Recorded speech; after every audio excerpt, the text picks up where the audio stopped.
What's the number one thing on your bucket list? I'm getting this itch. I actually haven't told Ruth this, but I have a bit of an itch where like I feel like Threesome. Really? Congrats. How do you think that'll go? Could you imagine? Who with? Theo. Oh god, that'd be horrific.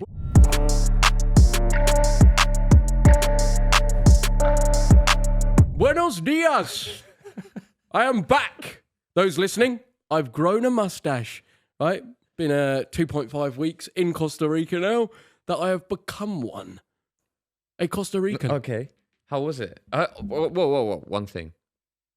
A lot of people are calling you woke, and I don't want to die straight. Oh, what that. woke nonsense? What? Really?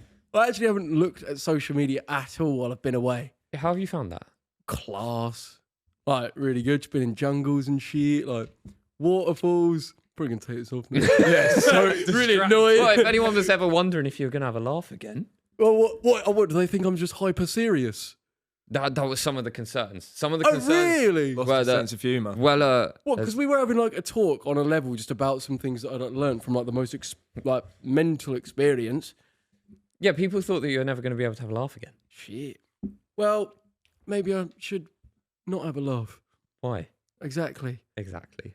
Yeah, no, it was class. Out in the jungle, waterfalls, just nature. No phone really. Obviously, I had to do some like connecting at home, but like other than that, good to get away from it all really. And I think like, you know, without sounding like an utter wokey, yeah, it's true. Like how we live over here in the Western world is actually just like with all the things that we want to buy to make ourselves feel better. We're just trying to get back to our caveman roots, really.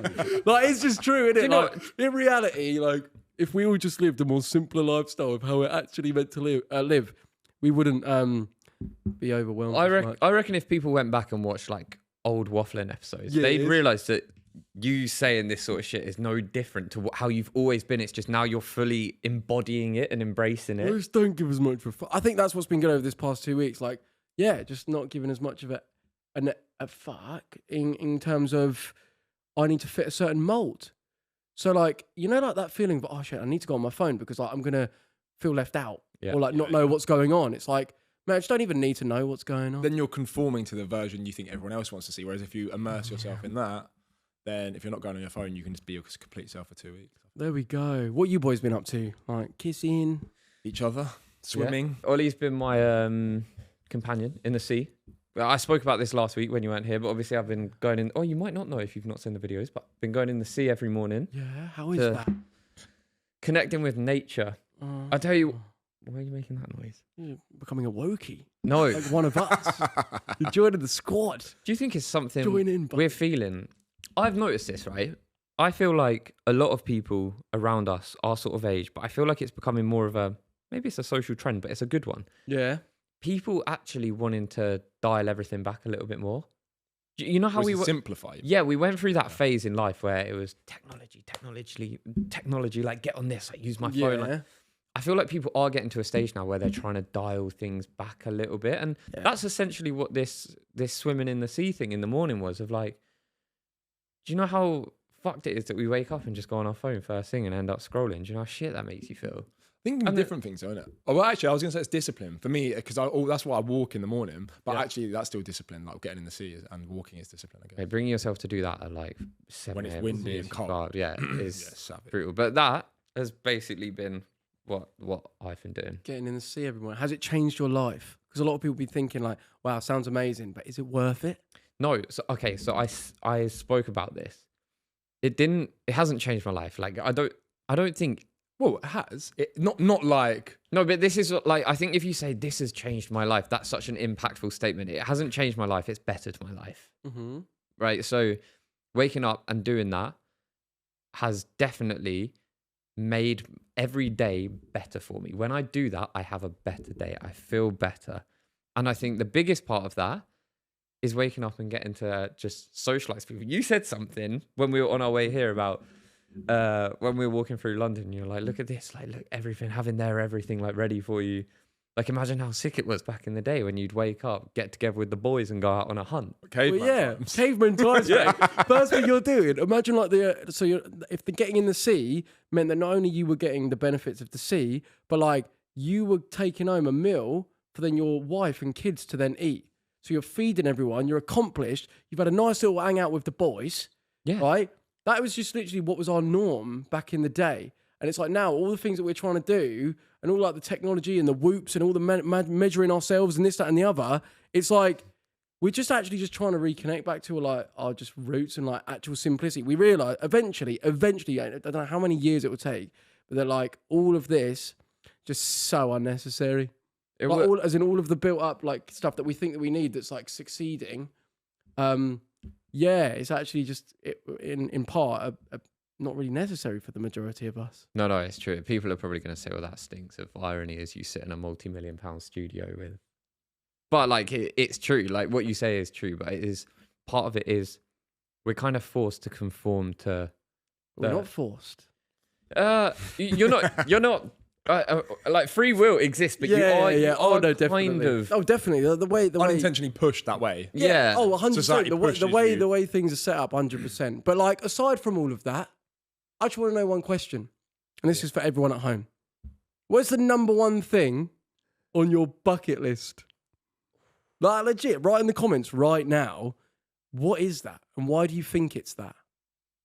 Oh, that's even because why like do you think that is? Yeah, like why do you think that is your bucket list? What's yours? Is it? Don't even know. I don't know.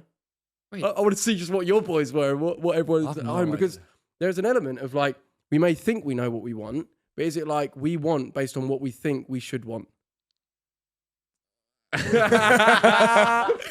Oh god! It's like, I want that shiny new car, but I want that based on what I think that success represents, or like thinking that if I have that car, then that will make me happy. But really, I like cars, but I don't actually need to possess the car in my garage every day in order to get what I like out of it. Are you selling your Ferrari then? I don't have with one. Private number plate. I don't have one. I don't know. I got all these concepts, but yeah, like, what is your bucket list? You reckon your number one thing? It's so as in right now, if you were to like, what's the number one thing you'd want in life? Like, if I could have it tomorrow. It doesn't have to be something you. It doesn't have to be a possession. It could be something you want to do. Like, what's something that you feel if you really like just think about it? I want to do that before I die in this lifetime. I think I would. I think I'm at the point. I'm getting this itch. I actually haven't told Ruth this, but I have a bit of an itch where like I feel like threesome. Big threesome. Really? Congrats. How do you think that'll go? Could you imagine? Who with? Theo. Oh god, that'd be horrific. What do you? What would be more difficult to convince? Right, Ruth to have a threesome with a girl, so it's you and two girls, or you, so it'd be Ruth and two boys. So you and like your bro. Well, actual brother. No, not your actual brother. Like, not Ollie Edwards, but like just two boys and your Ruth, or two Ruths. No. Or two girls and you, like, what do you think would be a more difficult conversation to have if it was from a place of love? So you're not just being like, I want to be devilish here and like give into some sick, twisted fantasy that's not actually serving us. But in reality, you actually were like, no, this is something that I feel like called to experiment with as part of my like what I want to do. A harder conversation with her is probably going to be convincing her to do it with another girl. What's more likely? So you want to do it with a geezer, basically? No. I mean, like if that was Lando Norris. If that was, I'm not going down that route again.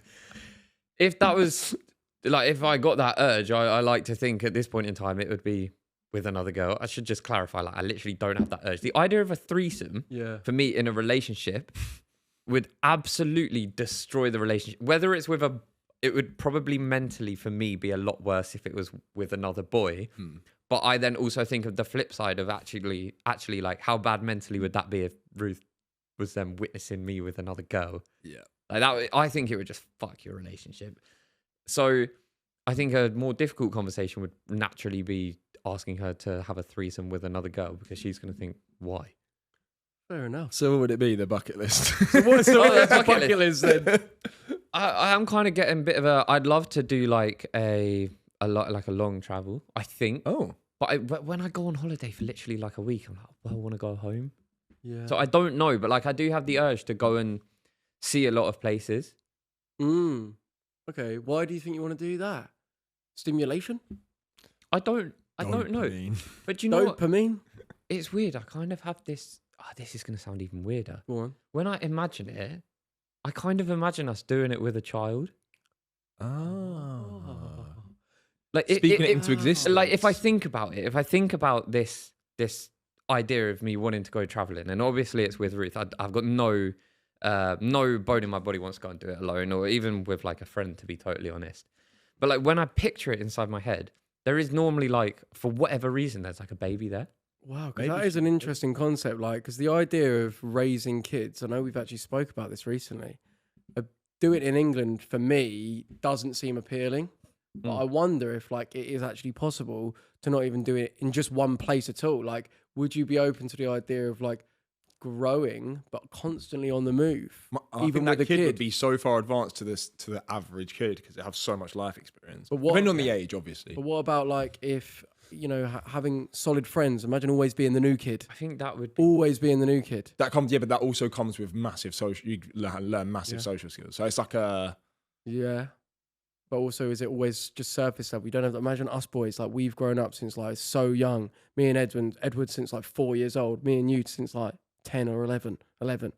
Like that bond that we've now got that we're all sitting here sharing and like still enjoying. Like, would you be able to grow that if you don't have a stable place that you're living? Quite weird because it would feel like probably quite a small world, but also such a big world because you'd see so much, but have people would stay in your life for such a small amount of time. You'd only be really close to your parents. Yeah, I feel like I wouldn't do that to a child that is in, like you say, maybe you could probably push it up to a certain age, but I think if they got to the age of like 6 or 7, and I don't really want to homeschool my children personally. I actually think school is great for the environment.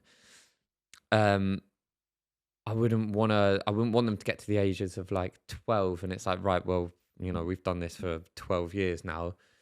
We're going back home, whatever home is to them.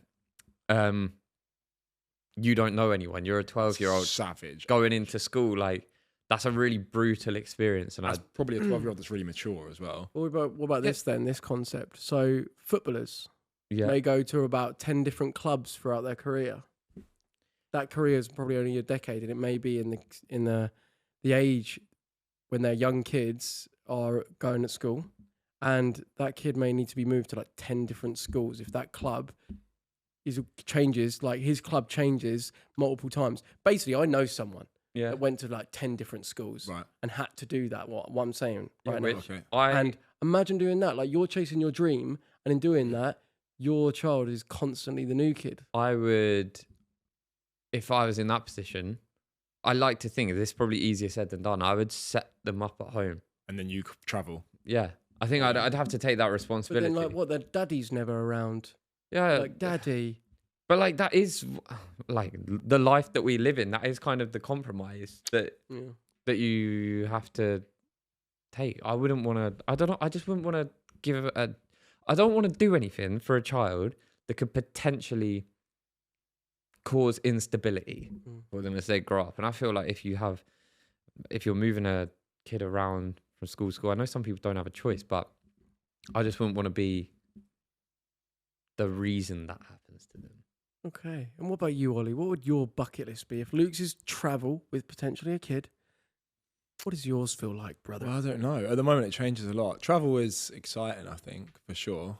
But what are you looking to get out of travel? I don't know. I think that's the thing. Like, the reality of travel, mate, is you're sitting on aeroplanes a lot. A lot of us could probably agree that sitting on aeroplanes is long. Sitting on many modes of transport, you're just sitting there, like, going from place to place. You realise here in England, we have a lot of like safety, sanity, like cleanliness, sanitation, right? And actually, as you go around, you realise there's a lot of inconvenience that comes with travel. So what is it that people are actually looking for? That's not a bad thing, though, because then that makes you appreciate where you come from, right? Which is every time I've ever been away for an extended period of time, I always come home and go, oh, I appreciate it so much. Oh, defo. But, I mean, inconvenience is actually what we all probably want more than anything. The whole thing of like everything solving all of our problems for us so conveniently is actually like just so counterproductive. And I think deep down we know that, and probably that's why people seek challenges.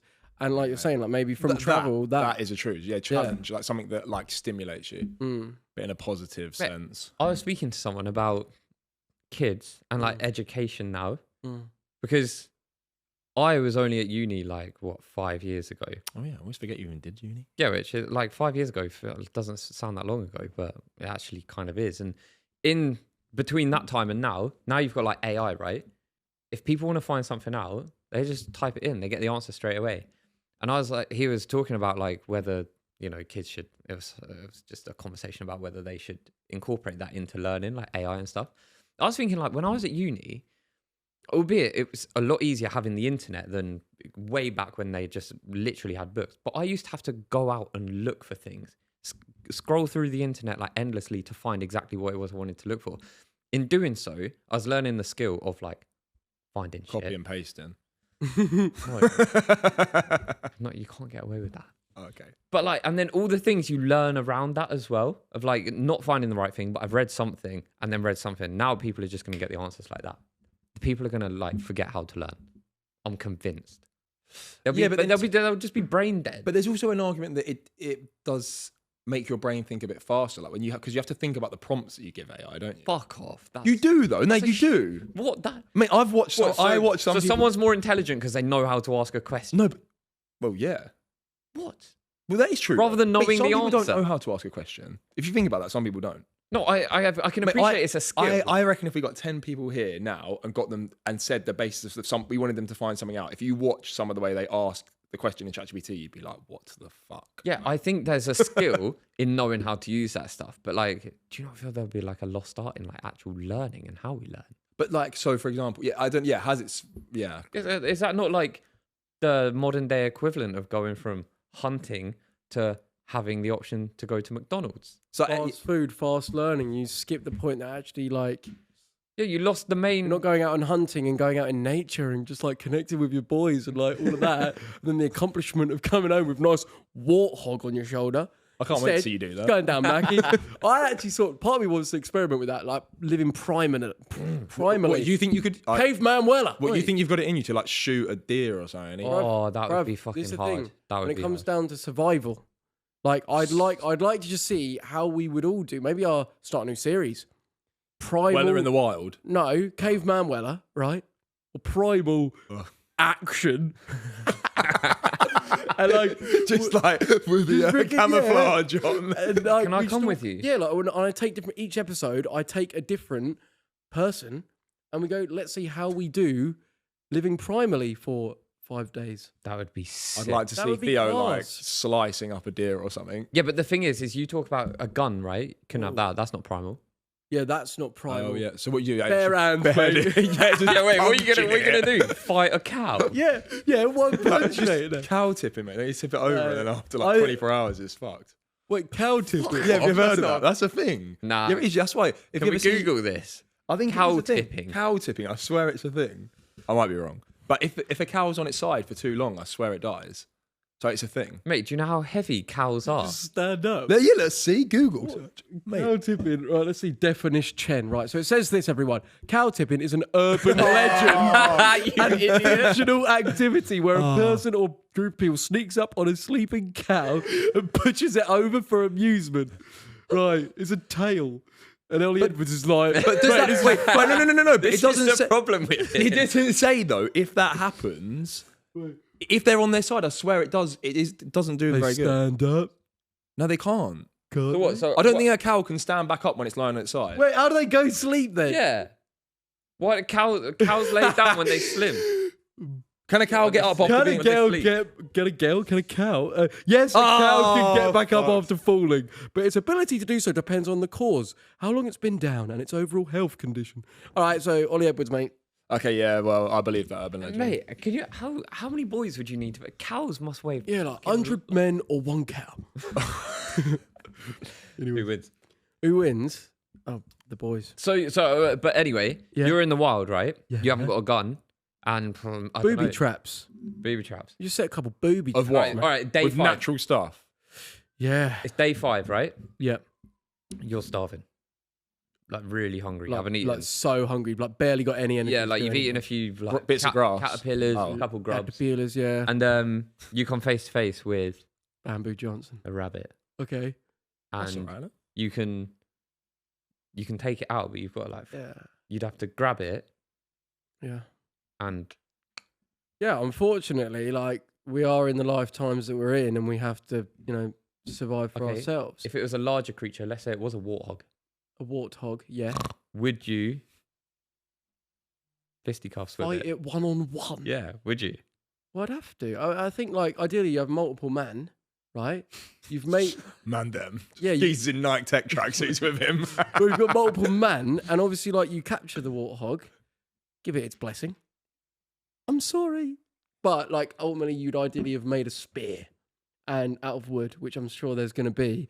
And like, At we this just point, do. you haven't got one.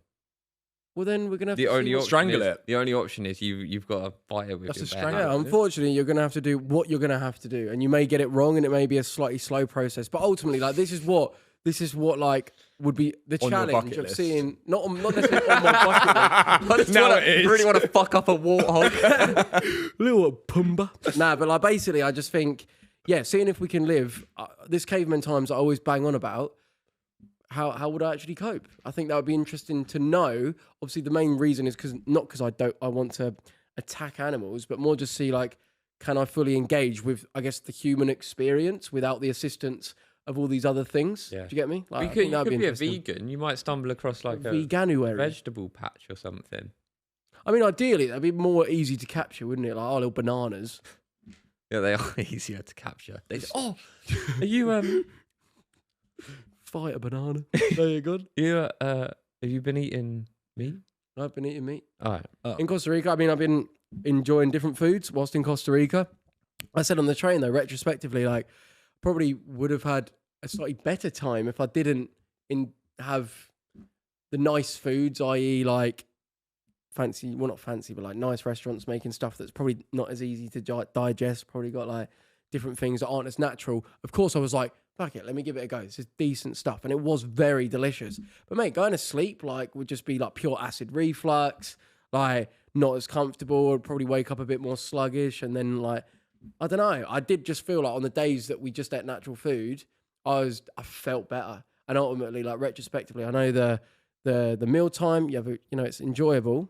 But like the actual amazing parts of that trip, like were from feeling good and engaging and doing stuff, like being active and doing stuff, relaxing and feeling good. Like not when I wasn't doing stuff, but just feeling good. And I think like, yeah, like I wouldn't say, I definitely need to make sure I have the brownies whenever I go, wherever I go. If anything, it's slightly just not as fun, which isn't a bad thing. It's still delicious, but like, I guess, yeah, to see a bit of the bigger picture. Like, more utter woke nonsense. But yeah, anyways, is that what do you lot reckon, listening right now, bucket list? Why do you reckon you want to do it? And let us know. I don't know if I said this on last week's episode. What's that? Or not. Apparently, you know the term bucket list? Yeah. Yep. That was actually a phrase that was coined by the movie The Bucket List. That didn't exist until the movie. It's like The Jacket. My first ever film. Yeah, but It's like that's why you now wear a jacket. Well, he's not wearing a jacket today. Yeah. Exactly. We don't want to see what No, he's but yeah, it wearing. is true. Like, I wonder how many different like terms have been like. no, but can created we from verify films. this? Like, I'm pretty sure it didn't exist until the film The Bucket List, but everyone considers it something that existed for like years and years and years. No, the movie The Bucket List did not coin the term the bucket list. It is popularized. It popularized it. So screenwriter Justin Zachman created the phrase in 1999 for his personal list of things to do before he kicked the bucket, which he later shortened to Justin's Bucket List. He then developed a screenplay based on this concept. So he thought of it and then made a film about it. So it's like the chicken came before the egg. The egg being the film and the chicken being him and his bucket. You get me? So like, yeah. 1999. So prior to 1999, Yeah. no one ever said, "What's on your bucket list?" Yeah, it's like Big Pharma. It's It's like before like the 1900s or whatever, like plant medicine was what everyone used, and now that was purposely made to be wacko and crazy because obviously, like, you know, they want the answers. Well, not answers. They don't actually want to make you feel any better. They just want a client cured is a customer lost. And that is just the factual information. That is facts. It is just true. Can you boys coin your own term? Copyright waffling. The thing is, like waffling, it was already a term, really, wasn't it? Do you reckon our podcast name has enhanced? Well, actually, not even just that. Even things like legitimate and washer machine. Do you think like words that we as a collective have used? Yeah. What am I going on about? As in like words that we've used, as in like us boys on screen. As in, I don't know, like, has everyone... Does anyone at school saying... I wonder if everyone, not everyone, but I wonder how many people have actually contributed to phrases that we all now use. Timmy. For example, Ollie Edwards uses the word, you're a bit of a Timmy. I use that now. And now you use it, I use it. Edwards invented that. I actually didn't. Joe Runchman invented that. Okay, Joe Runchman invented that. But like, I wonder how many people started using a phrase one day or said something and now it's actually gone around the whole world. Like fork in the road? Yeah. I used that. Do you know what that means? No. Like, he said it to me the other day and I was like, What's that that? can't be a saying. Well, it's like where you have like two separate paths. Yeah. There's a fork in the road. Oh, it's a bit of a fork in the road, but where you can have like different It doesn't options. sound legit. It sounds I wonder like who invented that sounds like it. Theo would say. But it is. Nah, Theo comes out with some shit. Yeah, like dancing around the bush or something. I saw that the other day. Like, That's... Brant's in the boat out. Brant's in the boat out. And branching out and pushing the boat out. But what was He the always what? combines them. Yeah, that's Is that on purpose? No. He just accidentally, it's like something, your own trumpet, like what was it? Oh, I don't want to blow smoke up my own trumpet. Like, he comes out. What's it? Let us know in the comments. Is there anything that you feel like you've invented for the world and that now everyone uses? Let us know. Yeah, because there must be some, like, I mean, everything, like, what, briefcase mongs? Yeah, like Chinese Allen. Yeah, that's class. That's Gavin and Stacey, right? Yeah. Yeah, there definitely is a lot. Yeah, like the in-betweeners have There's invented tons. so many. Yeah. Bus wankers. There's loads. So let us know, and we're now gonna. Should we look at the comments on that episode? So, well, we did two. The big ayahuasca episode was split into two episodes, right? My understanding is that first episode, which is all the same episode, right? It's part one of. Oh, did they not know that it was two? It was the same episode split into two.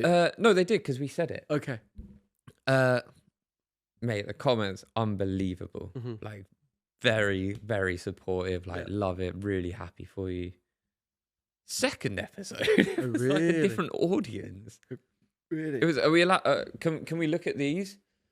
Is this going to be first? This is the first episode. Okay, sweet. So, bear in mind, I haven't looked at any of these. It did really well, by the way. Let's see what we have got.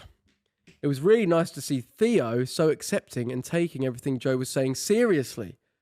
I did feel that was the first time like we had that sort of conversation, that it wasn't just seen as like I was laying on the side of the road, like just being mental or whatever. But the thing is I think not just for someone like Theo, but anyone, you have to realize how it can look for someone that is essentially saying, I'm going to take this herb. Yeah. And it's going to completely change my life. And someone to not equate that to being like, well, you're just taking a drug. And so, but I think it was a lot easier to sort of accept and understand when you then saw you in the flesh. Actions will always speak louder than words. And that's the thing. Like, you can try and convince people of things and say, no, listen, trust me, listen. But like embodying it for yourself or them seeing it, that's the biggest, well, I guess. And also, if Theo came in and wasn't like that, it would almost seem a bit like disrespectful of your experience.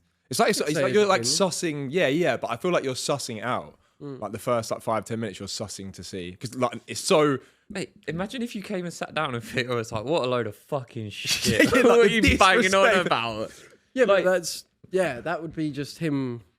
So that he's just projected himself at that point, though. Well, yeah, and even if someone like has that opinion, I think having like the basic human ability to communicate with people would be that would be at least sit here and listen. But yeah, I mean, he definitely seemed like interesting. Yeah, no, it was a good convo. Like time flew by. I think that's why it turned into two episodes, because when Jab said it's 2.5 hours we'd be going, I was like, what? Yeah. I didn't realize. I thought we were going to then do another episode. Oh, it seemed like it to Luke and Theo.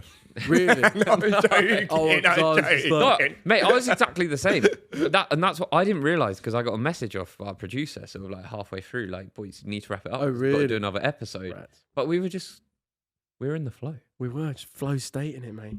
Next up, we've got serious glow and genuine happiness about Joseph. Happy to know you got what you were looking for, brother. Thank you. That is Bradley. The glow. Braden Wright. the glow. Should we talk about the glow? Yeah, agreed. The glow. Yeah, when you sent me them photos of like you just getting to Costa Rica and then you after, it's so weird because you can see the difference. Yeah. And even today, like I said, I got on the train. Well, this is the thing. We'd been eating so well out there. So I'd say a large part of it is just like we were eating purely natural stuff. Most days, like our last meal would actually be lunch, and then you're fasting until the following morning because you wouldn't eat anything after the ayahuasca ceremony and you couldn't eat too close to it. Right. So we'd only have breakfast and lunch, which ended at 1, and then we weren't eating again till 9 a.m. And I actually think like fasting actually like does certain things. And then when what you are putting in your body is like only natural stuff, mate, your skin repairs itself, like your eyes widen, like your eyes look like you do glow. And I think like everyone would get the benefit of that just alone. Did everyone look the same? Did you think that about everyone else who was there? Yeah, everyone. It was like, wow, like you're literally that. You're glowing. And like we hadn't been in the sun, but like I looked more tanned. I think you like, yeah, you just have more color to you, right? Yeah. And I think what's interesting is, of course, I think letting go of, literally releasing certain traumas that ayahuasca helps you to do. I think that then shows on your face as well. But yeah, one thing I've noticed, obviously being in Costa Rica this time, eating some things that weren't maybe as good for you, like I'm breaking out. And I can see that I'm not quite as, I'm not saying I look bad or hating on myself, but as in like, I noticed the slight difference. Yeah. And I think, it's like what we put in our bodies really does dictate like how we appear, not just like, do I look good, but like when you can sense someone's glowing, it's like what they're doing with themselves and what they're putting in themselves, like makes up, I think, a lot of that. So 100%. Mate, literally like everything you put in your body shows. Yeah. It's like when people like say, well, like, what's the secret to good skin? It'll be like, I drink a lot of water. Yeah. It's often what you don't put in yourself that works, because your body can like literally can heal itself. Yeah. Like it literally does heal itself. So often, I think that I think the best thing to do would be to like eat, like have a window of eating, so that your window of fasting is like, so like if you're doing 18 hours of fasting and then you're eating in like 6 hours? 6 hours. 6 hours of eating, 18 hours of fasting. I think in that time, because all the while that your body's like under strain, like digesting, it's probably not repairing in other ways. So I wonder if we eat in that window, I think that's why like the intermittent fasting window is that, and why people do experience benefits from it, because it allows your body to take care and declutter in other ways in that 18 hours. So maybe a lot of people do it. Have you ever done like intermittent fasting? I used to not be able to eat breakfast, and so I used to unintentionally do it, but not for that long. Probably like more like 15 hours, but I couldn't do it now. Yeah, mate, I'd get so hungry. Well, your body gets used to it. So as in like when you're like, if you're used to now eating more stretched out, like your body starts producing like insulin ready for you to eat. You always eat at 8 a.m. So let's get the insulin ready because we're expecting food. And it's that's telling you you're really hungry, right? So what I've found is like when we started eating like that, like you just get, your body just adapts. So then it's like, I'm not starving all the time. It's actually just like your body's just habitual and gets used to whatever you tell it to do. And so like you won't be this starving person all the time. You'd actually like just get used to it and then start feeling the benefits. But you still need the calories, right? Yeah. So you still definitely need to eat that amount. But I wonder, something I'm probably going to explore. That's not like a definite answer. I want to actually explore more of that. So I've been like piecing together some video ideas I can do. And like one of them was I came across a podcast clip where someone was like, if you eat just 14 eggs a day for the next 10 days, it's like your body will completely transform. Like nothing else, just that's bollocks, surely. For how long? 10 days, which is so long. I'm not even sure there's enough calories in that. Oh, what transformers in not physically how you look, or is that what you mean? Yeah, well, like how you look, how you feel, like everything about how you feel internally. Yeah. But I assume all that is essentially that is some form of clean eating, calorie deficit, and probably eat in between restricted hours. Yeah, who knows? So if it's just like a version of that. Yeah.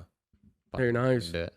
Right, next up we've got beating round the elephant in the bush. Is that what he said That's as what he one of his sayings? Class. Theo Baker at it again. Different energy from Joe, and it's nice to see. Great input from Teddy. Winston doing great as usual. Theo does such a great job in this episode, actually being open and just asking exactly the right questions. He has the potential to be a fantastic interviewer. Wow. Being curious. Jesus. That's the thing. Like, I think, yeah, that was it. Like when, wait, what's this? We all enjoyed this one, but don't push it, mate. Was a response to that. You can tell Wella is still processing it all, which is great. Seems like a completely life-changing experience and probably takes a lot of time to adjust to your findings. Interesting. Yeah, and that's obviously you've had a bit more. I know, like we've obviously spoken about Yeah. that, but you've now had that time to sort of, sometimes. Yeah. No, I think that what I've noticed is it definitely doesn't just stop. Like being back from the retreat, like the retreat is almost like the start, and it's like every day, like things, like new things coming through, like realizations, and if you resist, like it's almost like now the one thing that I'm almost finding it impossible to do and not even trying to do is like resist what comes through. It's like my intuition is just very clear, and I think that's what it's done for everyone that's worked with it. It's like your gut instinct of like when something feels right and when something feels wrong, does it serve me, does it not? It's just quite clear, and it involves maybe doing things that are difficult, being honest in ways that maybe you don't want to be, like naturally out of scarcity you don't want to be honest, or yeah, just doing things that you need to do, but it's clear. And I think every day something new is coming through, really. Did you speak to Spencer? Not yet. I haven't spoken to anyone yet. I haven't, when I was been away in Costa Rica just on holiday, I've just been sort of present, and I think that's been good as well.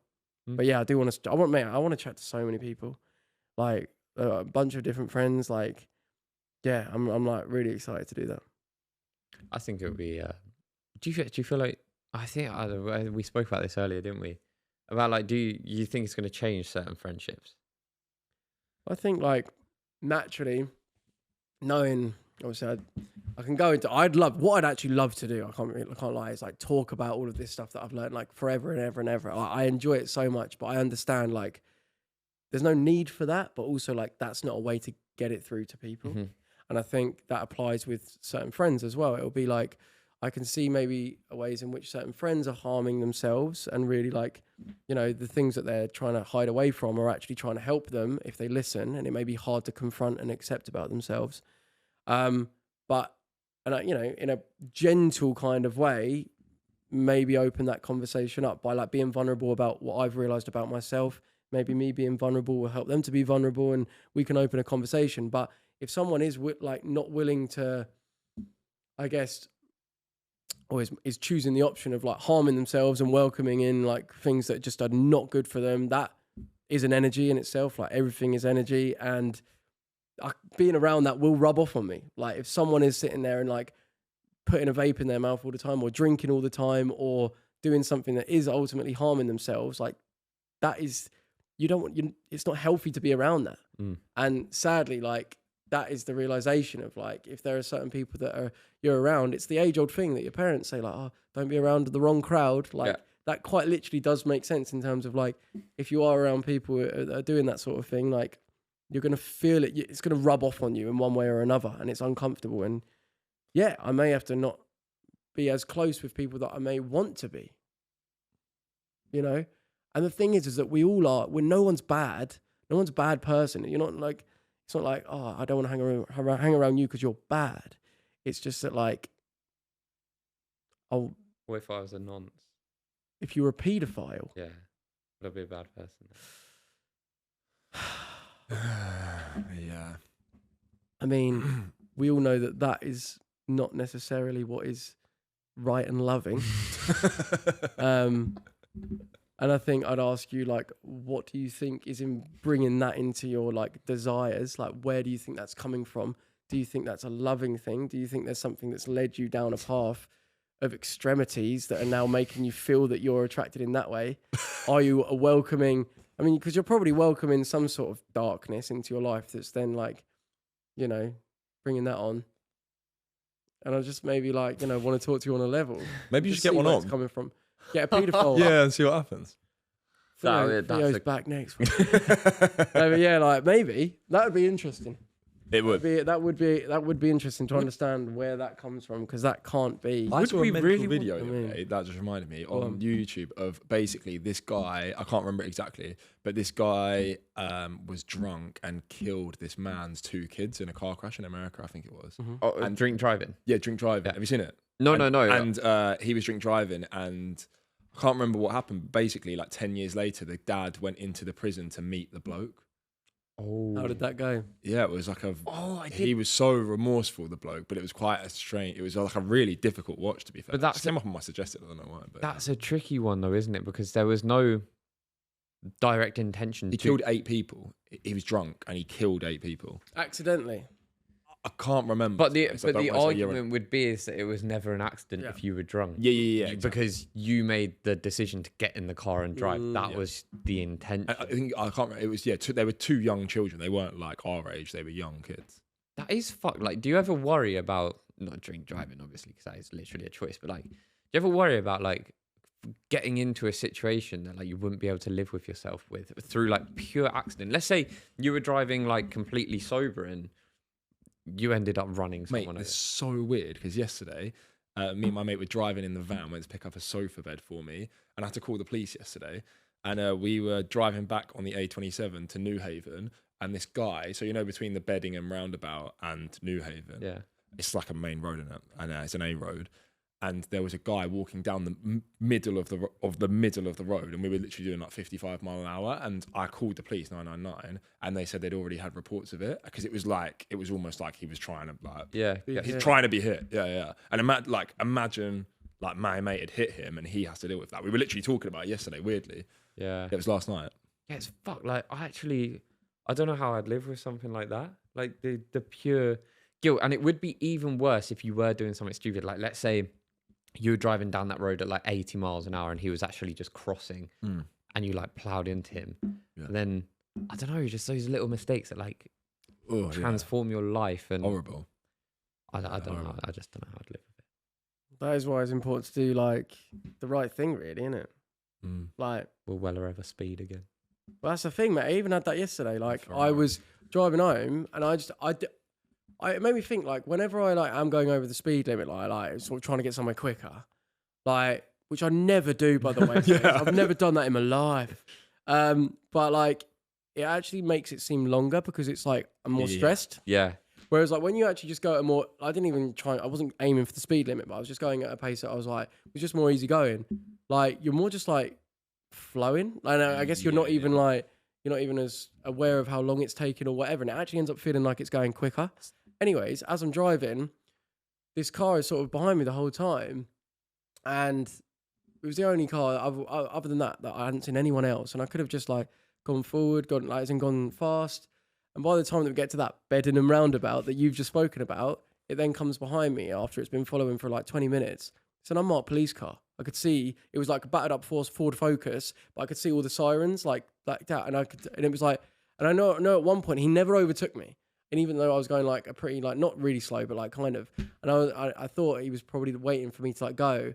And me before, like I probably wouldn't have been as like observant or like, I could have, I've fallen into that trap before. Didn't you get caught like trying to drag race?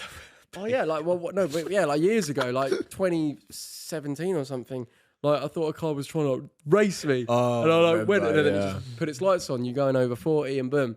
But yeah, like I just found that quite funny. Like funny that you say that, and we came to the same roundabout. And what time was that? That was last night. That was like 1 a.m. to be honest. Okay, yeah. My body clock's still a bit messed up. So yeah, but yeah, find that very interesting. And just like that, if the more you get used to just speeding, it's when when you're not even thinking about it that then you'll get caught. And like me, if I'm just like how I was, like I always probably go a little bit fast along there. Like I probably would have been caught. I probably would have been caught. Yeah. Like, you know what I mean? Yeah. And it's like that's why like how at peace you are with yourself and how you do everything matters. Because like you think you're just like, oh, no one knows, or oh, I'm just doing this here. Eventually, like life's gonna catch up on you, and if you don't learn your lesson to like do what's like right, essentially, I feel like we're all just gonna get caught out in one way or another. And imagine if it is in that sort of scenario. That'd be horrible. Like, it is mad. What life lessons have we learned so far? Has our lovely producer just written on the screen? What life lessons have we learned so far? God, well, I could go. That's literally a whole podcast, like genuinely. But like, it's not about. I don't know. Everyone's got their own, hasn't they? Life. Haven't they? And I feel like until people go through things for themselves, you don't just hearing your realise. life lessons and trying to be like, look, I've learnt this. Agreed. You need to know this. It would just be like, oh, shut up, mate. I don't want to hear it. Like, God, going on again. And I think that's the biggest thing that I'm like encountering since obviously like what I've learnt with the ayahuasca thing. Like, can't lie, mate. I feel like I'm sitting here with almost like a cheat code that I've been allowed to see that I just want to share with people and go, look, please listen to this because it will help people. But how you communicate is everything. Like, the second it sounds like I'm trying to get you to hear me and be right, please listen to me. I'm right. Like, people, it just doesn't, you know what I mean? Like, actions speak louder than any words will. And I think, like, yeah, that's the biggest thing I want to now like work with is like my communication skills, like to communicate through compassion rather than I'm telling you what to do, you know? Yeah, 100%. So, yeah. But yeah, is there any life lessons or should we? Have you got life lessons? Probably quite a few, but We all do. Yeah, I think we all everyone's do. constantly getting life hard lessons. to I think the one thing that this is mental, but the one thing I've learned the most recently is I don't know everything. Like, and but like that's one that I do think is a good one. Is like to be a bit more open-minded, I think. The thing is, we're all like life is just lessons. Like, as in, like nothing ever actually happens like bad to you to just directly hurt you. One of the life lessons, not to cut you off, but one of the life lessons I've learned recently is that I always think that I know myself better than anyone else does. Yeah. And in hindsight, like there are people around me that know me better than I know myself. And is that a trap now that you think you may fall into because you've had this experience? Do you think I could still sit here today as someone that's known you for a really long time and show you stuff that you still don't know about yourself? You could definitely do that because obviously We've got a couple of hours after this. Not good to go into it all again because like everything comes back to like there is no me, there is no you, there is no Luke. We're all Jesus here saying on the train. but it's the thing of like you can see things in me that I may not be able to see within myself. Yeah. From being where you are, and you have the sensitivity to know like what may be actually like more in alignment with what I need. Yep.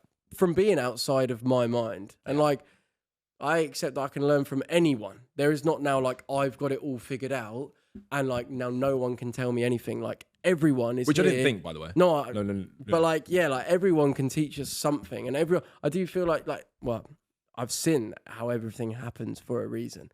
There is no just pure coincidence, and like thinking that if someone's triggering you, like oh no, they're stupid, I can't learn anything from them. That in itself is a lesson. Thinking that like there is any difference and that you can't. There's some people that you can learn from and some people that you can't. Like just being open, like you say, being open to whatever is best for you and accepting that you may not have it all figured out is the perfect starting point. Like I'd say for just life, really. Yeah, agreed. Retweet. What was this? Oh, study says men need at least 2 guys' nights a week to stay healthy. I stand by that. Yeah, me too, actually. Getting rowdy with the boys. But can you do that in a way that isn't getting fucked up, boys? Luke can't. Luke Martin can't. Yeah, he can. There's the new Luke can. Hashtag new Luke. Yeah. Goes farm shop. Gets in the sea. But I have a very different. Eats baguettes. I have a very different opinion on drinking culture than probably you boys, and to a lot of people. Whereas I think drinking culture is a good thing if you're in control of it, and it is I think if you go to the pub and you have to have 10 pints and you have to get fucked up and you have like. But you like to get pissed though, like you like to be pissed. I swear. Not regularly, because if I went out, went out with you, and once had 3, a week, we were like, oh, let's go out tonight. It's Saturday night, and I went out and I had 3 pints. I was like, oh, I'm gonna go home now, mate. You'd be like, what? I'd be like, you consider that boring? Why are you leaving so early? Yeah. Well, I mean, number what one. about if I stayed out till 1 but only had 2 pints? That's fine. Okay, fair. I think it's more the participation. I think if you don't like drinking, if drinking doesn't make you feel good, then why the fuck would you do it? That would just be ridiculous. It does taste nice. I do like a beer. I enjoy the environment of being in a pub. I enjoy the experience of getting drunk. Part of me kind of enjoys the Don't say being hungover. no, like the solidarity that you have in a hangover with your friends that you've been out with on a in night Italy, before. that was nice. Like, Yeah, to you be, know when like, you hungover together and wake up and spudding you're like, around. oh fuck, like last night. But again, I think if you're using alcohol, and this is probably where like it becomes a little bit blurred with what you think. If you're using alcohol as a mechanism to escape certain things or avoid confronting certain things that you have to, then it is an issue. But I don't subscribe to the thought that everything bad that you put into yourself is done for a reason.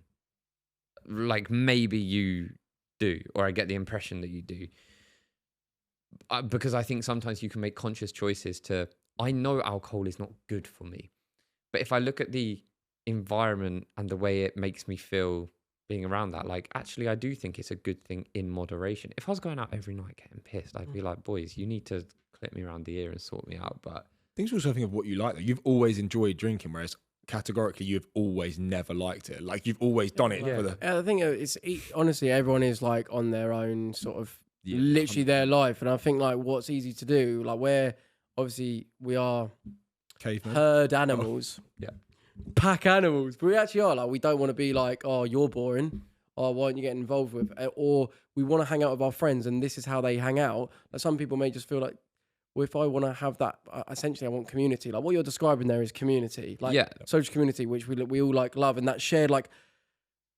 seeing a part of yourself. Like what you enjoy about community is they're seeing that part of yourself in someone else. Like when you share a moment and you share like a laugh, it's like you're both finding it funny, you're both relating. There's a part of yourself that you're seeing in that other person. Essentially, you're connecting to where we're all really from, right? That is essentially what's going on there, and it's like to be able to do that is a beautiful thing. And if that ultimately, if I want to hang out with my mates, but the only thing they're doing is like going to the pub, that's kind of how I have to do it in order to get it.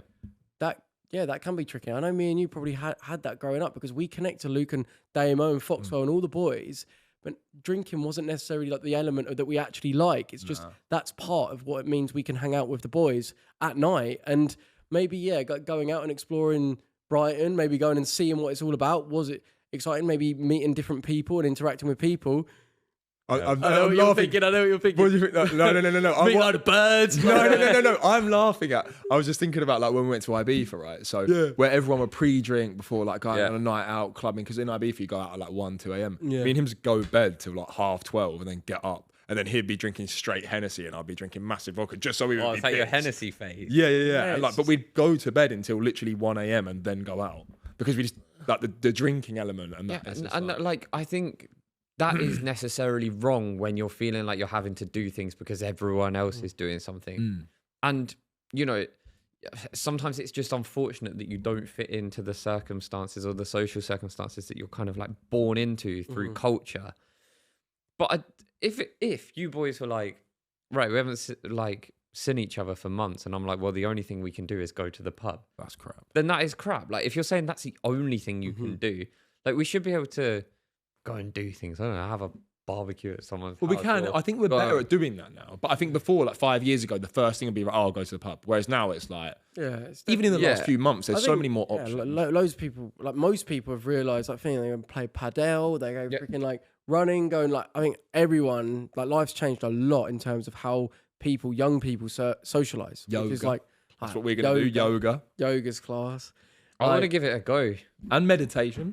We're talking about that. We're going to go to that. No, we're just learning that, like, of all the like, even thinking that going to the gym, the way in which I was going to the gym was actually so harmful for me in terms of like, what, pumping the iron? Like, like putting. You are looking like you haven't been pumping the iron. Yeah, I mean, I haven't, to be honest. I've lost a bit of weight, but as in like, you can go to the gym and just like freaking use it when people use it to like get their anger out. Like, I'm going to really like exercise my demons sort of thing, get as really heavy and do powerlifting type thing. And I'm not saying powerlifting is innately bad. Like nothing is innately bad. But to use it in a way of like, I'm lifting really heavy all the time, getting all this really serious tension over me, feeling like I need to eat loads and it's eating like, I'm getting cravings. I don't know. It's just like, I wasn't actually being kind to my body. No. And like all kinds of my mind, like I'd be coming out of the gym like still just livid and still just like I've gone there and really got angry and gone and just here we go. Yeah. I'm not coming out going that really did me good. And I think like as much as like as much as it doesn't feel like naturally what us as lads think of first, like yoga out and out is just like the best way to actually exercise our bodies. I'm not saying that other things like running and like or other sports is bad innately, but like the best thing actually for us, for our mind, like it's endurance. It humbles you. It's difficult. You could be there in a room with like girls, and as geezers, we're like, I want to be the strongest and fittest and best performing, and they're all better than you at it, and you're like the worst in the room. And you know, so it's humbling in that way, but also it actually like works your body in the way that's good for it, like your joints, your mobility. It like releases shit. You realize all that tension, and it releases you and allows like your energy to actually flow. And by the end of it, like, mate, I come out of there like, mate, my hips are well loose. I feel class. Like I'm in the mood to have a little, I almost feel like I want to dance. It's weird. It's like, and I know that sounds a bit like a classic, like well as woke, whatever. But like, I'm telling you, like, do it. Let's do it. Let's give it a go. Mate, I'm well up for it. I've literally never tried it. Ruth always asked me to do it with her as well. Yeah. I should give it a go, but I'm bang up for it. Yeah, it's just like, what made sense is like why they do it, and not to make this all about ayahuasca, but it makes sense why they do that before the ceremonies. It makes total sense, like in terms of freeing it like connects you to yourself more than anything. And I think like that's what a lot of us are actually looking for in things that we do, like to connect to ourselves. All right, so why don't we have present a yoga night and a pub night? And then we got balance. And what, meditate in the pub? Meditate there. Yeah, meditate and then we'll sing. So what was the answer? What did we think? What was this? So like, can you each share your dream lads night, location, people and activity? What would be your dream night out with the boys? Like stag do. Oh, this is actually something, because I was watching Love is Blind UK. Oh, I know mine. And I saw seeing them all do the stag do, which is just like getting pissed, getting drunk and like whatever. And it made me think like, I actually said what my dream one was. So I want to see what you boys say and then see if we have similar.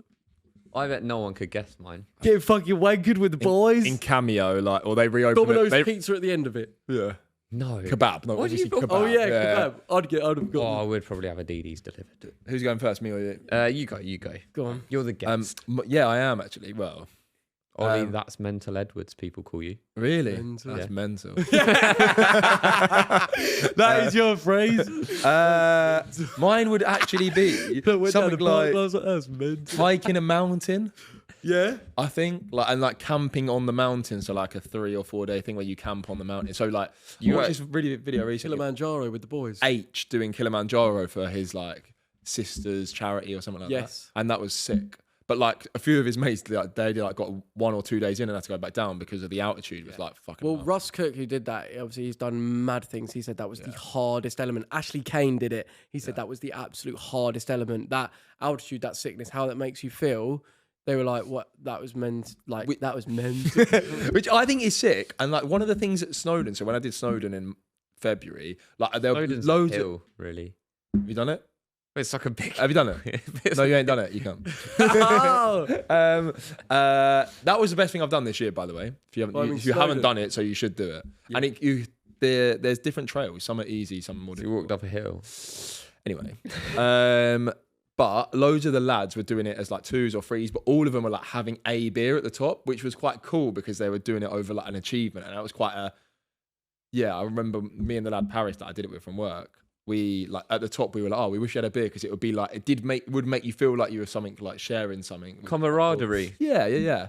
So there is that element from having a beer together, but just like 10. I think mine actually. I think you'll be surprised. Mine's probably not too dissimilar, but it just wouldn't be walking up a hill, climbing up a mountain, hill rise. Yeah, walking a hill. No, it'd be somewhere. I think the sickest night would be we're in like a class field somewhere. I don't want to sleep in a tent unless it's like a luxury tent, but. Let's assume he's just saying this because he wants to do it for a video for his newfound like Instagram fame. Also do it for a video. Let's listen. Okay, sorry. Boys, big fuck off campfire, cooking like loads of meat over the fire, couple guitars, campfire, beers. I dreamed a dream in time. That In-Betweeners movie where there's that geezer with the blonde hair. Mate, like that sort of shit would be sick. Mate, I'd want girls to do it. Yeah, I'm well up for that. Let's do that. I think that'd be class. I'll do that now. I'd love to. I was sitting around a fire. Imagine if we could regularly get around the fire with the boys and just have chats. Luke's Like, got a I want to sick do that fire. all the time. But like, Yeah. like that thing that you've got, Like smokeless fire. Does it take the smoke away? You Yeah, say, smokeless yeah, fire because bit. that's the hardest thing, isn't it? But I mean, maybe the smoke's part of it. Because I mean, you know, No, bad for the lungs. no, because it is bad for the lungs.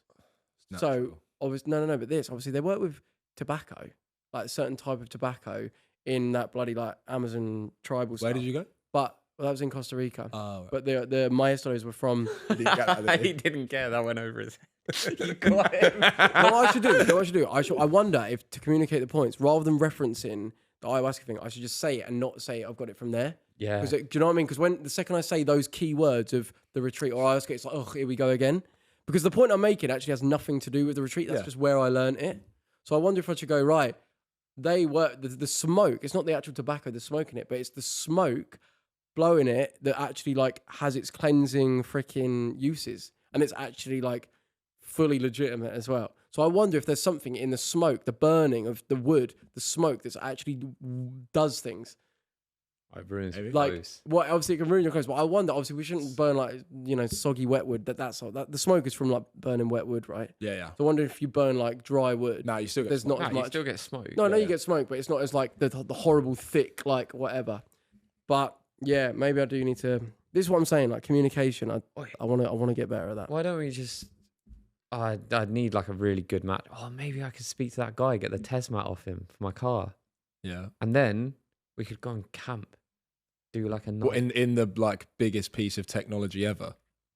Okay, all right. I won't bring my car. I've got a pop-up tent. That sounds shit, but we could do it. You could bring the car to put the campfire Where is in. it? You could put that in there. There's one place in the UK, not the UK, in England, that you are allowed to wild camp, which means you can just like set up anywhere and sleep. Where? Oh, I can't remember. It's a national park. I'm pretty sure it's down like. Sussex Downs. No, Should we nah. just do it anywhere? Who's going to come along when you've walked like 20 miles? Dartmoor. Dartmoor. You can legally wild, but you Is that can in what? Scotland? No, I don't think so. That's not that far away, is it? I thought Dartmoor was down by like I don't know, Southampton way. Okay. Well, so you want to do that with the boys? Wild camp. I think that would be fun if we have like a little mission where it's like, right, we've got to get from point A to point B, but that's going to require like a night's sleep somewhere in between, and we've got to walk here.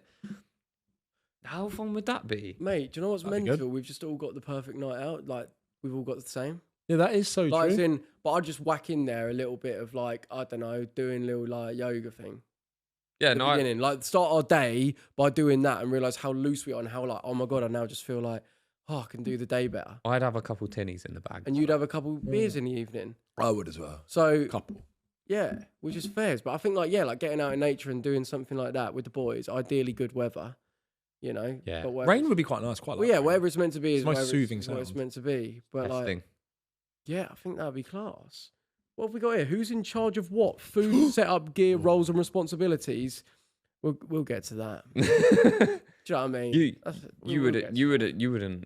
What responsibilities would you want to take? I'd do the fire. Really, I trust all the boys to like, you know, we can all pull our own weight. Man, I'm fucking Just good. equally take it. Who's camp leader? See, she's trying to divide us. She's trying to divide us. We ain't falling for your tricks. You two would have Fight, I don't know. fight. You She's two would written have down. to scrap it I out, think wouldn't you? Big you're time. coming. I think you're coming in for like a bit of a lead here. Oh, do you reckon? Maybe, yeah. Me and Weller have softened, and you're like, Faraging my way in. yeah. Oh, let's not go down the politics route. Fucking hell. Study says couples who drink together live longer. What if the studies say it? The study, yeah, but what are they studying? That's the thing. I mean, That's like, that. I mean, that picture looks like a lab Bible study. it is. It does look like yeah. Bible. Yeah, but it should. Because what it does, it says it's less about the alcohol itself and more about the shared habits and Yeah. social connection that boosts well-being. And that is what it all comes down to. Like anything that we enjoy doing together, it's not necessarily about the thing. The thing is just enabling us to connect. That is all we're really wanting to do. Connect with each other. Feel a sense of like, I see myself in you, you see yourself in me. We're relating. I feel part of something. Yeah. That is ultimately what it's always about. And I think like, yeah. That is literally what we've lost. Like, and beep, like I know I go on like saying get down to the pub and literally even if you just have a fucking tap water, sit there with the boys, Yeah. get out, get away from the four walls of your house. Hmm. Don't just sit there and watch Netflix or whatever shit you're watching on your Well, phone. let's not be hateful. a lot of what people are watching on their phone is shit. That's okay. Like, Don't need to like talk to them like farm they're shop videos. freaking animals. We've got loving people watching and listening right now. And just take man. one evening a week to just get out of the house and go and do something that isn't just like watching TV or watching something and not talking or watching something on your phone. I think that's the hardest thing, like seeing, like we said on the train, like people just staring head down, looking at their phone, like at any given chance, like when they're bored, it's filling that space with just like consuming something. And don't get me wrong, there can be things that we can consume that actually like are useful, but a lot like of the easy thing to like watch or listen to or consume is something that maybe is just stimulating in a way that might not be useful. I'm not saying like laughter is very useful. Yeah. Like laughter is, and something making us laugh, great. But I even sit there and think like, but what is making, like, is it important to know what is making us laugh? Or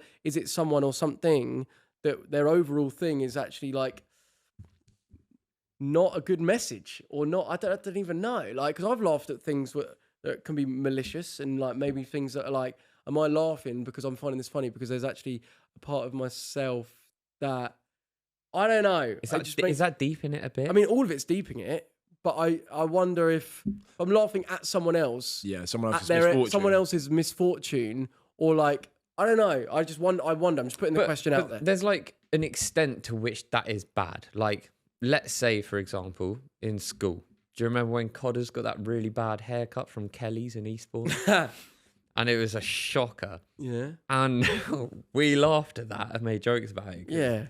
It was horrific. And that was at his misfortune. Yeah. But it wasn't something that was like catastrophic. If, now he's 29 years old and he became homeless and we laughed at him, that's a little bit different on...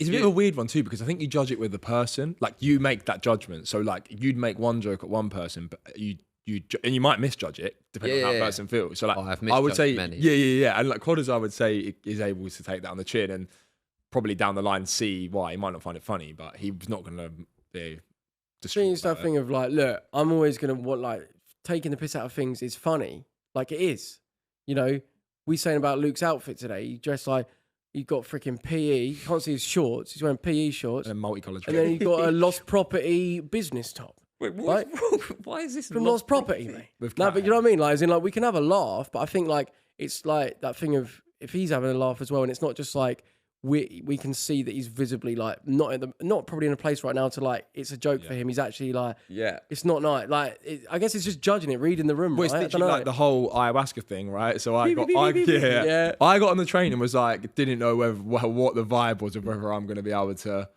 joke about it, and obviously, it's not that deep, but it could have been. But it could have been. Yeah, what you asked that would have been like, Theo. do you think you're going to be able to have a joke? Because like, I think that's like, do you think is that a thing that comes across that like, because I've like had these realizations that are like, wow, like, because I remember you asking like, do you feel like you're going to be able to take the piss out of things and have a joke? Well, that is a very like, I think everyone as people has different characteristics about themselves, and your biggest thing is humor, and you've got quite a dark sense of humor. Dark. Sometimes you. Your sense of humor can be quite dark. You do have a dark sense of humor. Well, in it be at the expense of others. Not all. No, not always. It's not like. I think you laugh at things and you make jokes about things that we wouldn't like. People couldn't go on air. Yeah, couldn't be monetized. But like we all do, and where like people are like they laugh because they know it's wrong. Right. Yeah. Yeah. But like, also, it takes you away from reality a little bit, doesn't it? Right? Like, so it's I don't know. Laughter is, and you wouldn't do it if you. Maybe you would have thought, but if you met someone now and for the first time, you wouldn't do that in front of them. But I no, but it's like we might still find things funny. Like, and look at that. This is just something to like, I guess, have a look at. Like, if someone came in the room and there was something funny, we'd like to, just by looking at each other's eyes, we know what each other were thinking, and it'd be funny. And it may be something that, like, if they knew what we were laughing at, they'd be actually a bit upset by that. Actually, I actually don't rate it when that happens. Okay, because that makes me feel uncomfortable when that happens. Yeah, because I get this like massive thing where I instantly feel sorry for the person. Yeah. But that's dependent on what it is. Because imagine if it's like... Yeah, and I'm making a judgment of whether I think that's... Not realising he's got his shoelaces untied. Like, I don't know, there could be a funny comment with how, like, he's just walking with not knowing he's got his shoelaces untied. That's harmless, really. And if someone's made like something funny, a funny joke about that. Like it wouldn't be like, oh, poor this man, unless we were being malicious. I don't know. I know we are deep in it a lot right now, but like figuring out like what is funny and actually like funny for wholesome reasons, and what's funny and that's actually a bit harsh. Why do we find that funny if it is actually like harsh and actually malicious? I think it's like after, like if it was just us three in the room and something like that happened, and then after we go, oh, that was funny. But in the moment, like it makes me cringe sometimes, feel uncomfortable. Oh, well, I'm definitely noticing myself, like I'm not like laughing at people's expense behind their back, or even that's not even really crossed my mind. Just laugh at them instead. But that thing that you're saying about like, oh, we see someone and like just behind their back, like that urge to almost take the piss or laugh. I've noticed how like I'm not necessarily like thinking or feeling that's not crossing my mind as much now, which maybe may equate, maybe, I don't know. Yeah. Like, yeah, I wonder if a lot of maybe my humor previously has been, I mean, Internet Melts is literally mocking people for making mistakes, whether it be typing wrong, whether it be like doing something like, you know, it is a form of judging people for just basically being them, like getting something wrong, even if it's them not being inauthentic. Like it is just like, you know, and I don't want to make everything this hyper serious thing, but like, yeah, I wonder if a lot of my humor was based on projecting onto others and like taking the piss and making a laugh out of them when, like, I don't know. It's interesting. It kind of comes across as a little bit like, are you insecure and that's why you're making a laugh of others? I don't know. Because we spoke about that, and I like when you were in Costa Rica, but you would have just got there on holiday. What, second time round? Second time. Right. I saw a video on Instagram, which typically I would have sent you straight away.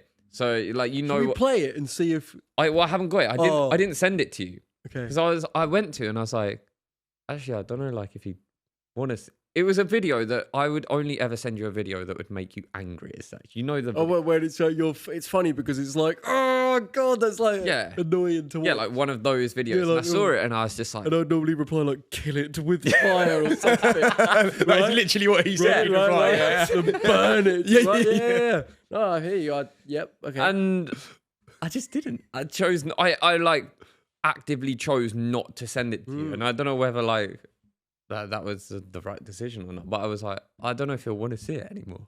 Well, yeah, I think more it would just be like, it wouldn't be as like much of a thing maybe, because I'd be like, I just see a bit more of the bigger picture of like, it doesn't anger me as much because like I just see it for what it is. I don't know. It would have. Maybe I kind of want to watch it. I kind of want to watch it. If I come across another one, I'll send it. Yeah, send it to me, and then just see how you react. Yeah. All right. Deal. We've had some video ideas get sent in by the producer. I'm assuming it's not. They've contacted in via letter to say, what do you think about these video ideas for us as Wafflin? Ready? Race across the UK. Well, this is an Ollie Edwards idea, actually. Yeah. Ollie Edwards told me this. Not the UK, though. I think it needs to be somewhere like... Did you say China? Oh, that would be sick. China. I said we should do China. Race across China. Because obviously China... What are you laughing at? Nothing. It's when you normally say that. No, because China actually... Why are you laughing? Why did you say it like that? It's like what? China. All right, so China has ancient techniques that are actually like good for us. Like Chinese medicine's basically ancient. Oh yeah. And I would love to explore that. So as part of it, let's freaking do that, bro. I think that'd be sick. Race across China. Me and you, Theo and Luke. Yeah, my competitive nature. Yeah, you are very it's not like a wholesome thing. It's but like, do you think it's like malicious? No, competitiveness is great. It's when it turns malicious. It's when it's like, I actually want to kill you to win. Angry striker. Yeah, no, mate, 100%. Yeah. I would never play, like, traditionally, as a youngster, football with, like, a loving freaking sense about it. Competitive, I want to win, but, like, I want to hurt them and win. I want to do whatever it takes to win. And that's not, like, that's just harming myself. Then I'd be playing football angry. I'd come away from the game angry. You know what I mean? I've only hurt myself. That would be an argument, though, that people would say it's a good thing. But then if you look at the difference between, like, Ronaldo and Messi, Ronaldo's quite angry, whereas Messi is not like that. Yeah, it's not about, if you're finding yourself getting all, like, you know when you're being, like, a bitch, basically. Like, that's not, like, you know what I mean? Like, freaking... Yeah. Do you know what I mean? Like, I've definitely done that so many times, mate. Like me and Matt Acton. Yeah. No, me and Matt... No, Matt Acton. You're watching, aren't you? We all did it. Up the downs, playing footy. Anyways, what were we on about?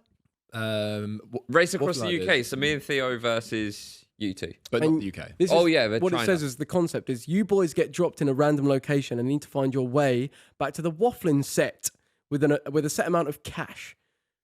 You know how to do it, though. You know how to get back here without. Yeah, That's pointless because you too easy in the UK. got to do it abroad. Because we don't, well, like we did in the Chris MD video, Oh yeah, where it was raced across Europe and it was raced to the Champions League final, and me and AB won by 3 hours.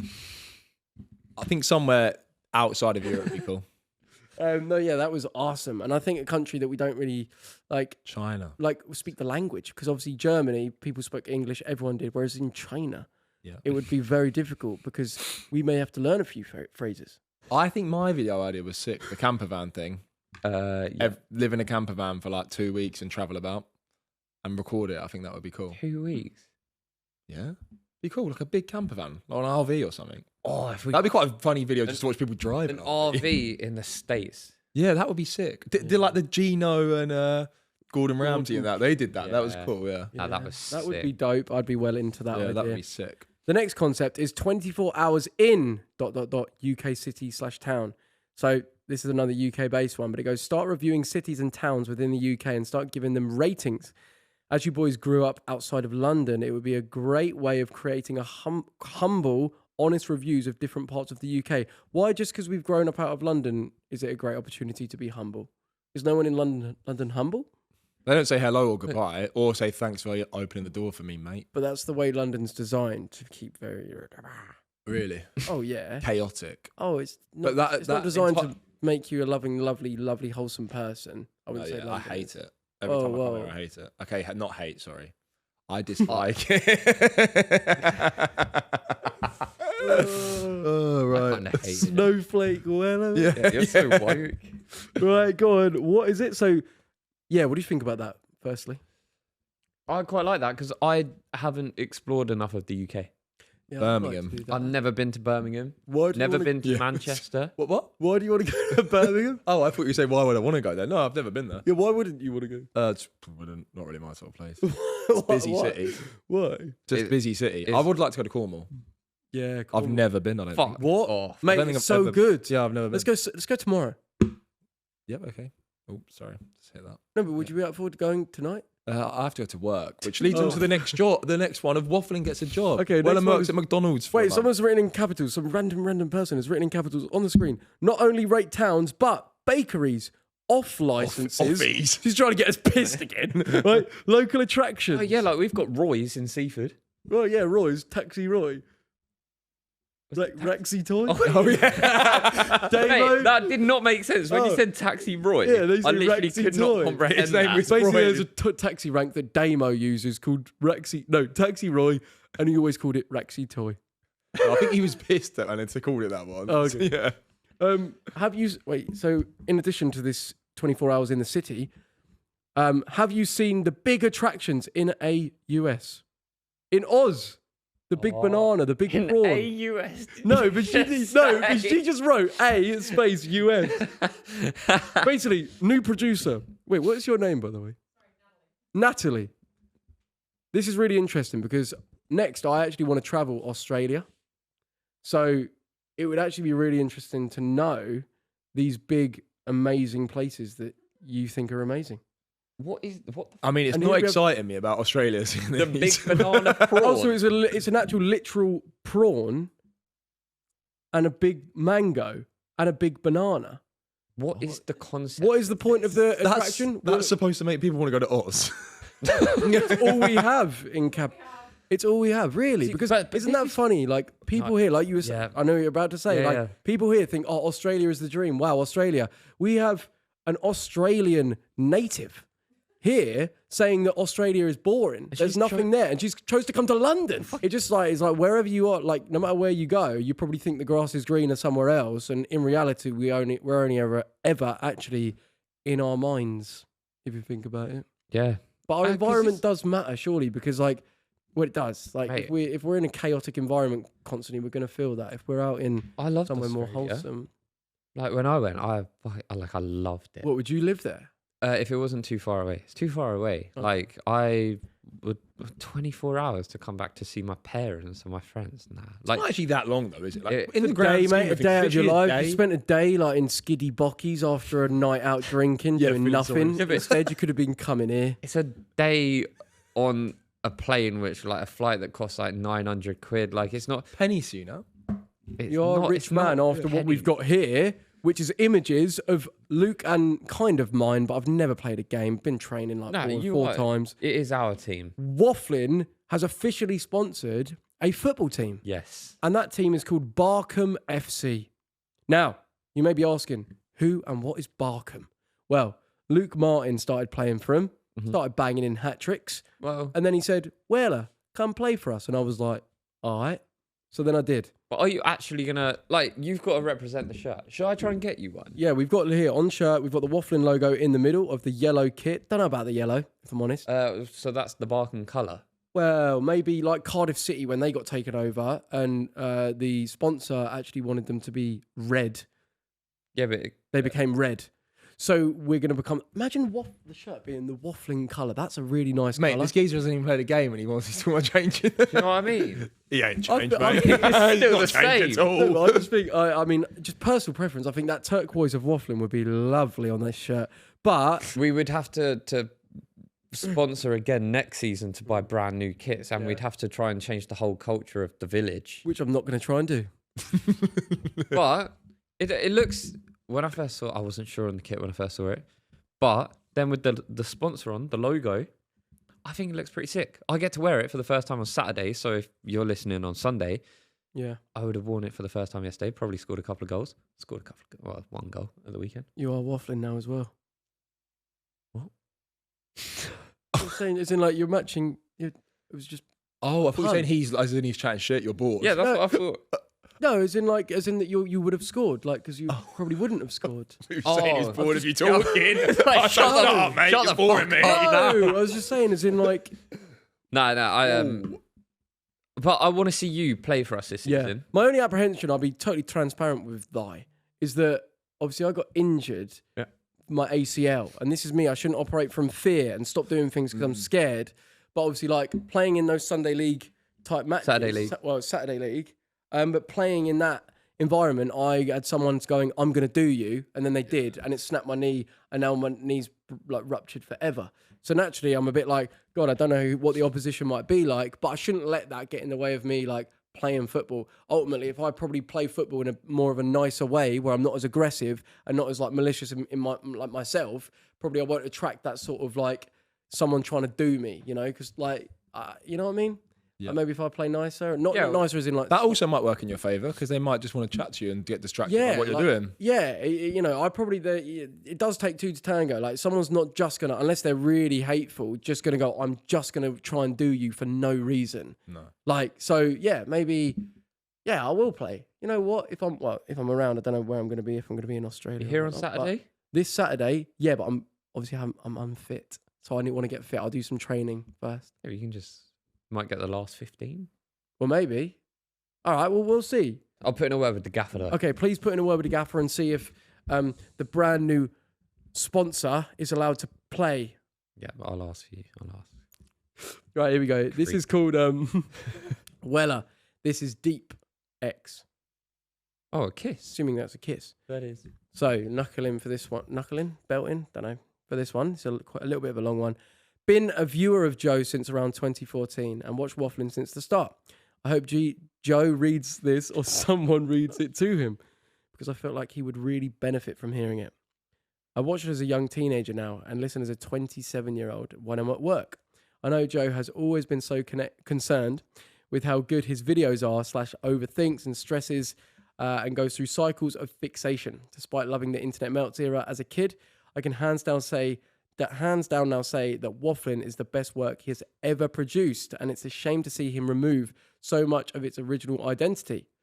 Please stay with me. Okay. As an entertainer, they entertained, they bantered each other and made us laugh. They argued and made each other feel awkward at times. This trio was hands down the best dynamic on any podcast in existence. And Joe should be so proud of all the videos they produced through that old Wafflin era and some of the later stuff too. You made people like me who at times felt really down and lost laugh, and could pull me out of the worst moods. As entitled as it sounds, that's the job of an entertainer, and it pays bloody well. So, I'm so glad you found something that gives you peace, but it is not entertaining to hear over and over. I just don't feel it's the Wafflin identity, at least not for me. I will continue to listen to the old pods from time to time when I need lifting up, but I just think that where it's at now, it's not for me anymore. Yes, you won't notice one less viewer, but I felt it important to hear that those old Wafflin series were just the best, and you made a real community, all taking the piss out of Mildred and Teddy. That was what it was about. Banter, easygoing, fun that we all joined in on, and it felt like a genuine community. Good luck with everything in the future. Lots of love, a long-time fan. There we go. We were just talking about it, weren't we? Yeah, this is an interesting take because we are now 29 years old. When we started Waffling, we were 23, which, I mean, we weren't very mature 23-year-olds. We were kids. And our lives were very different then. We were very different people then, and it has to evolve. Waffling in that era is always going to exist, and it will always remain there. But I'm sorry, if you saw 3 29-year-olds, nearly 30, having those sorts of conversations, it wouldn't make you laugh the same. You just think Cringe. We need to grow up. And I think what it is more than anything is they like seeing us having that free fun. It's watching us have fun. It's not watching us joke about what we're actually talking about. What we're talking about is actually a bit irrelevant. It's that they're feeling us having fun, and it's making them feel part of something. And it's finding that it's not necessarily just feeling like we need to have serious chats all the time. It's actually like embodying what I've been speaking about, which is like having fun, like wholesome fun, or like whatever, taking the piss. However we do that is like the most best way to communicate what I'm going on about this whole time anyway, right? And I think a major thing that contributes to us not necessarily being able to get into that zone of like complete freedom with what we speak about, can't lie, totally appreciate where we are, but it is being in this office type environment. Mm-hmm. I feel like when we were round like one of our houses in the spare room, or just like in our comfortable environment, that allowed then us to like have more of a laugh. Or even when we did the podcast out in nature, right? We were just in our like, it was just way more easygoing. And I think that's the key. Like our environment is very important, because us boys together are like talking as we do, and we talk off camera like still like we always have. Mm-hmm. We're not maybe not be joking about the same stuff, but like our jokes are still there, our laughs are still there. And I always think like if people were watching now, they'd be like, wow, this is old Waffling. But the old Waffling, what they're really referencing is just us having a laugh unapologetically and with complete freedom. So that's why I'd say, like, moving forward, I wonder if we need to look at how we do this podcast. If it's not such a serious setup with this table and chairs propped up, it's not very relaxing. You know what I mean? Like, we've literally got fake plants behind us. Everything is just, we got a fake, like, it's a set up set. We're in a set. We're not in a genuine sort of like wholesome place. It's not a real environment. That's not like to be, you know, we're very grateful for the place that we're in. We obviously, like, it's amazing how easy it is for us to come in and do this. And I work with a producer as well that helps us along the way. But ultimately, I do wonder if there are detrimental effects to like the energy of the room, the energy that it puts onto us, how it makes us feel, that then comes out in maybe us not having that freedom of laughter and saying anything and feeling unfiltered like we maybe used to be. That's really what's going on here. And I do, I don't mean to go on and on about the same thing over and over again, which I understand doesn't resonate. As we've said, if you've listened this far, I understand why that doesn't always resonate. Yeah. Mate, I think you hit the nail on the head. I think it's exactly that. Like, it would be... We've always said, like, if we think of Waffling as, like, the in-betweeners, it's like, imagine if the in-betweeners came back now, and it would just be different. It has to be different. But I think you're right. Like, people just want to see us having fun and having that natural flow. But what it is. What you deem fun now, someone who's even 25 may not deem fun. No, so like, but I think it's more about what Weller says in, like, we could kind of, with chemistry, we can kind of do anything. And if we're having fun, yeah, it's authentic, and we're laughing and we're taking the piss out of each other, that's what the people at home find funny. Not like, oh, Weller, you're like, would you sleep with your cousin? It wasn't the joke that people found funny. It was how we interacted with each other. Yeah, very natural. Whereas even like this, like we were just saying then, like sitting this tall and being like, it's fair, and you're so far away from me. Whereas normally if we were chatting, I'd be like, and we'd be like close. Like, man, it really does have an impact. So like, I think after this break, well, the break that we're going to be taking in when, like October. Yeah, I think it's October. Yeah, I think we have to have a really good like conversation, like think about how we operate and if it can even operate in this way.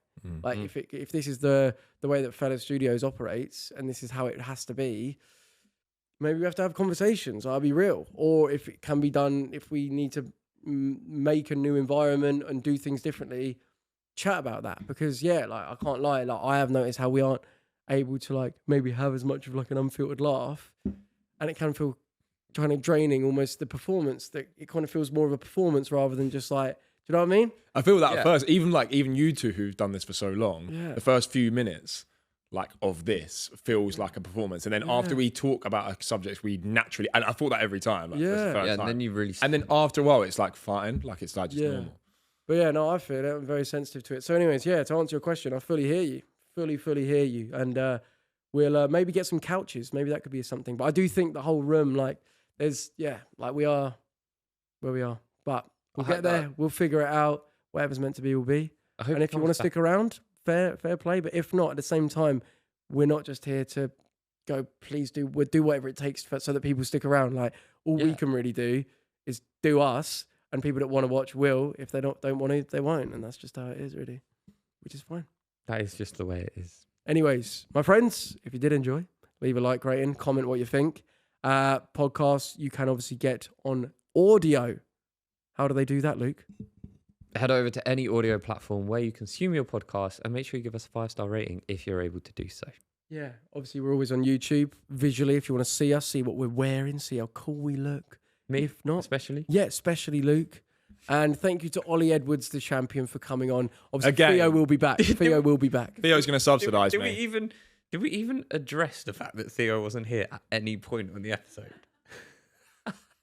No. But next week, genuine waffling. Even though this is genuine. What I should say is Ollie is a very, very good. That's one thing, right? People say like, oh, when someone's not available, can you just get one of your boys on? Yeah. Like people like it. So you're a great addition, B team replacement. Thanks. Cheers, Jeff. Yeah. It's true. Anyways, next week we will see you. Until then, goodbye.